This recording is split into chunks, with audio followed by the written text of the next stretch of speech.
At last, I am back at the allotment for what feels like forever since I have been here. Last 2 weeks I've been down in London with work. I was back for the weekend, then I was down in Birmingham for work, and I was back for Friday. But now I'm here, and it is the big plant out inside the Polytunnel. All the peppers, all the tomatoes, aubergines. I haven't brought the cucumbers because they're just not quite ready yet. Another week for the cucumbers. But we've got loads and loads and loads of plants down here to be putting out. But first off, a little bit of sad news. Let me show you this. We have a casualty. Here we go. Look at this. We have a snapped Alice's Dream tomato plant. What a beautiful plant that would have been. And it got snapped in transit when I was driving up here. It must have, you know how tomato leaves can get a bit sticky. I think they all got tangled up and this one got knocked up. So when tomatoes sort of right next to tomatoes, the leaves sort of cling together to each other, and it snapped right down on the stem. Ignore the sticky labels. That's just my sort of system of remembering which plant was going where. But that snapped. Not to worry, this plant will become next year's compost, ready for more plants to come out. And luckily I have quite a few spares back at home to replace that one with, so it's not the end of the world. However, before I can get cracking and do the fun job of getting everything set up in here, all the plants planted out needs a bit of a tidy. It's a right mess in here, honestly. The state of it, there is stuff all over there. I've got bags of compost, I've got fleece, I've got cardboard that I've not put down on the paths yet, I've got tubs of chicken manure and chairs and stuff, and there's weeds all over the bed, and they all need clearing out. So I guess instead of me just standing here, I wish I was standing here just waffling on about it, I guess I should probably get on with it. So I'm going to get on, I'm going to tidy up in here, we'll give it a bit of a late spring clean, we'll get it looking spick and span, and I'll come back to you and we'll get some of the good stuff planted out. So back with you in just a jiffy. Right, good progress is being made, so hopefully you can see a little bit of a difference in here. So both sides are sort of laid out how I want them to look. Now it's not perfect, they're not in their final positions, the spacing between the pots isn't quite right yet, but I've got the rough numbers on either side. I've got 13 on either side, so I use the halo pots. Let me show you the halo pots, and I have one spare now. Say 13 either side and one spare. I always keep one spare because there's always that one plant that you forget about, or somebody gives you, or something turns up that I'm going to need. So I always leave one space in here with one spare pot just in case I need it. So we use the halo pots. They're nice and simple. I'll show you a bit more about these when I'm doing some planting out in a bit. But I've used these. This is the third year I'm using them. The one thing I would say about them is that they're pretty good. They're well constructed. Good plastic. You do notice, because they get baked in the sun in here all the time, they're just a little bit more brittle than they were previously, which is fair enough. I've just got to be careful when I'm handling them. Normally I sort of clack them together to knock the old bits of compost out the bottom of them and whatnot, but I just need to be careful with them. One of them has got a little bit of a crack in the back of it, so I'll just be careful when I'm using them. But everything's looking about right now. The usual setup in here, and I forgot to do this last year, and I made a right mess of it, honestly. With the tomatoes go here in the middle section of the polytunnel, because we've got these metal bars that go across here and across here, but it's only here in this middle section sort of where I'm reaching across. And the reason we do the tomatoes there is there's a wire running across here and a wire running across there, and then this paracord string comes down and the tomatoes grow up that. And that just makes everything so much easier. In the spaces at either end, where this paracord set up and the wires aren't, we've got the peppers. We've got the peppers at this end. We've got the chilies at that end. More peppers in here. Aubergine right in the back corner there. There's a few empty spaces, like I said. I've not brought the cucumbers up yet. We've got that one pot. Let's have another look at it. Look, let's just pause for a moment just to think about Alice's Dream and what this plant could have become. But alas, now it is rather sad. Like I say, I've got spares. We'll fill the spaces in. I don't have everything with me today. The cucumbers usually go up that end, but I'm thinking about, because the cucumbers go up a cordon as well, I might try and fit them in here. If we don't have quite as many tomatoes, I might try and get the cucumbers in there.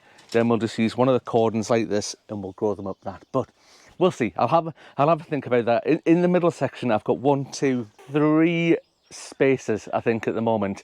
Whether I fill them with tomatoes, whether I fill them with cucumbers, I don't know. Right at the top here, you might be able to see the difference on this side. I don't think there's difference on that side. I've got the red halo pots and the green halo pots. Now, there's a very important difference as to why I use the red ones and the green ones. And that is because I bought whatever was on special offer. So when I bought the halo pots over the last couple of years, you get red ones, you get green ones. Whatever's on special offer, they're the ones I bought because they were cheaper. There's absolutely no difference between the red ones and the green ones. But what I do try to do, just for sheer novelty value of it, I've got the chilies in the red ones because they're red, because they're hot, we'll put the chilies in them. Then I've got the tomatoes and the green ones in the middle.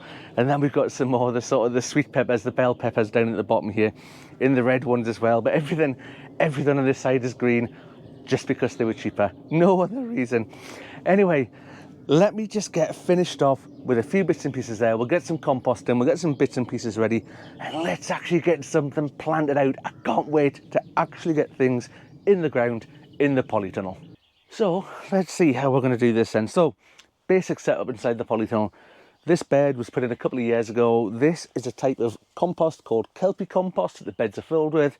It came from a local company here in Scotland called Caledonian Horticulture. Brilliant, lovely compost. Kelpie compost made with seaweed, no nasties in it. Beautiful, lovely compost. What it is though, it is very, very dry, and it's dry on purpose because I don't water these beds. You'll saw right at the very start there was weeds at the top, and I tried to keep the weeds suppressed by not watering. And that's where the benefits of the halo pots come in, because when I'm watering in the halo pots, you only water on the outside bit here in the trough. So the plant goes in the middle through here, and then you water in the outside. And that keeps the water just in this area here. So the little holes in these little feet at the bottom of the halo pots, water goes in the trough, comes down out the holes, into the ground, into the roots of the plants where the plant needs the water in the roots. Absolutely blooming marvellous. I'm just going to plant a tomato out here. You can see it. You might not be able to see it on the camera, but there's dust coming up when I'm moving the soil around. I don't know how those weeds survived in here. I don't know how they live in here when it is so dry. It's very impressive. Well, it would be impressive if they weren't so annoying, but pop it in, give it a bit of a struggle to sort of get it in. Now there's a big hole in there, and this tomato variety, I'm going to put a tomato in here. This one here is black strawberry. Now it's a little bit dry in the pot. When I'm planting things out, I like to try and keep them just a little bit on the dry side. It just makes it easier getting it out of the pot. I don't know if you've ever done it. You've had something really wet and you try to get out of the pot and the compost just falls apart when it comes out. See there, hopefully that is a lovely little root system on that plant. It is just, I would say, I've just caught that before it starts to get pot bound. And I'm going to plant it quite deep. And we've talked about this before, about tomatoes and roots. So it's a common belief in myself. I used to believe it until I learned otherwise, that the hairs on the stems of tomatoes turned into roots. They do not turn into roots. The hairs on tomatoes, not wanting to get too scientific, are there as a sort of climate detection system. So the hairs detect what the climate's like, so the tomato plant knows what it needs to take in terms of heat, in terms of water, how it needs to look after itself, that sort of stuff. However, what will happen is roots will come out of little nodules on the stem if I plant it deep enough. So I'm aiming to get it up to, or as near as, this sort of first set of true leaves. So we've got the little seed leaves down here still, but these little true leaves here, if I pop it in there, that's actually, you know what, I couldn't have made that any better. That's almost perfect, the height of that. And that wasn't planned. This is just purely coincidental. I would like to say I was organised enough to have planned that, but it's not. But the other important thing when using a halo pot is you don't want loads of compost in that outer ring. Where you water through, you don't want it full of compost. Not the end of the world. If you get compost in there, the water seeps through. It just goes a little bit slower. So we have the cardboard ring made from the box of a new toilet seat, believe it or not.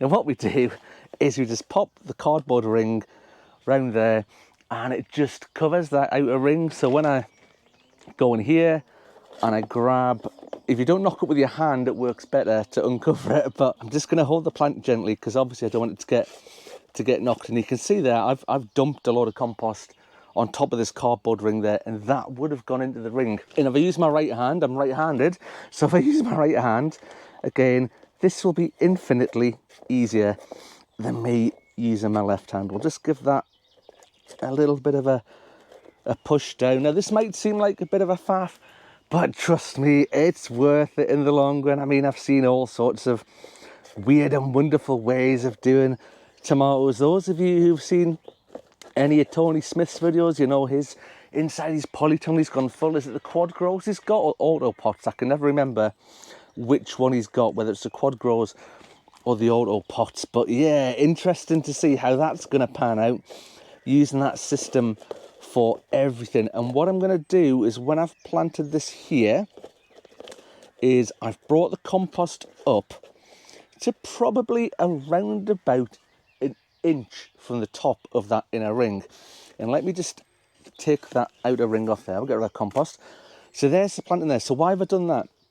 So I said that we water in this outer ring, and we do, the water goes in there. But when we feed the tomato plants, you feed from the top. Water from below, feed from the top. So I'll be feeding from the top directly into the compost. Now, when you squish the watering can in there, inevitably, there's some compost float. So the compost comes up, and then it settles down. If you have that right up to the brim, right up to the top of that ring, as soon as you put water in there, the compost is going to spill over the top and go into the outer hoop.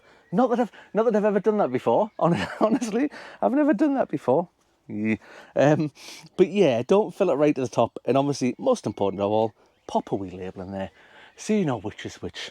Now, I've only got about another, I don't know, 20 or so plants to do. I'm not going to take you through each one step by step. It is absolutely going to be a bit of a rinse and repeat all the way across here, doing all these different plants. But what I will do is, when I'm finished, I'll come back, we'll have a look around, and we'll see how everything's looking inside of here. Now then, we are just about done. A couple of tiny little things to finish off with. First of all, we are planted out. Things are done. It's taken me a good couple of hours. I mean, I got up here about what, back at 7 this morning. It's just after 10. I think it's about time I got some breakfast and a cup of coffee after doing all this. But I wanted to get it done. I wanted to get this job done. Keen as mustard, Sunday morning. Get it done. Get it planted out. Get it finished. Couple of quick things to mention. The plant that I showed you me planting out before, the wheat tomato plant. What I forgot to do was put fish blood and bone in the bottom of the hole. Every other plant in here has got a little bit of that in the bottom of the hole before the plant goes in. I thought I'd best mention that. Yes, my mistake. There is one single plant in here without it in the bottom of the hole, but I'm sure it will survive. We'll be none the worse off. It'll be fine. It'll catch up and all that sort of stuff. The other thing is the halo pots. What I should mention is, I mentioned that you watering the outside bit of it during the season. To begin with, when the plants first go in, obviously the roots aren't below the level of the halo, so I'm going to water from the top probably for about the first couple of weeks. I'll be watering in that middle bit, but I'll show you that in just a moment. I will show you that it'll go in the middle bit as opposed to, we'll do the outside bit as well, but I'll come to that as well. Don't worry about that. And then last but not least, the other thing is, everything I use, I'll put a link in the description down below. Go and have a look. There's a million and different ways to grow tomatoes and peppers and stuff like that. Different support systems, different pots, different stuff. You watch 100 YouTube videos, you will find 100 different ways to grow tomatoes. I'm not saying my way is the best, better than any others. It's just the way I do them. And I'll put links to all the stuff I use, because there's no secrets. I'm not going to hide anything or keep anything back. All the stuff I use in here, put links, go and have a look, see what you think. Let me grab you off the holder here and we'll have a look around. So this end here, these are all sweet peppers. We've got 3 different types. We've got King of the North, the best pepper, by the way. We've got California Wonder in Tangerine Dream. We've got a bit of a gap here for a plant to go in. That'll probably be another tomato that goes in there. I've only got 3 tomatoes on this side, so we've got room in the support system to go in there. We've got 2 black strawberries, and we've got a San Marzano tomato. Up here we've got the chilies, so we've got the tall one you can see over there with a cane. Next to it is, which was Sugar Rush Stripey. At the back we've got Jigsaw Brain.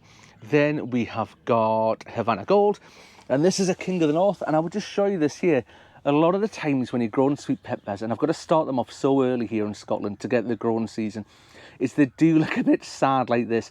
They will nearly always lose a lot of their lower leaves, and it makes the plant, it looks a bit top heavy, it looks a bit wonky, it looks a bit funny. But give that a couple of weeks in here, it'll get hot, it'll get humid. That plant will look right as rain in a couple of weeks. It'll be looking absolutely smashing. We've got a little aubergine hiding back here. I normally only do one aubergine. We don't use loads of aubergine in the house, so there's no point in growing millions of them. One plant back there. We'll get a couple of them. We've got a bit of a gap here. I've got 1, 2, 3 pots. Definitely these two will be cucumbers. That one back there, that'll probably be, looking at the space around the polytunnel, that'll probably be cucumber as well. Say I've got Carmen F1, Merlin and Mini Munch. Carmen F1, by the way, the best full-size cucumber you will get. It is marvellous.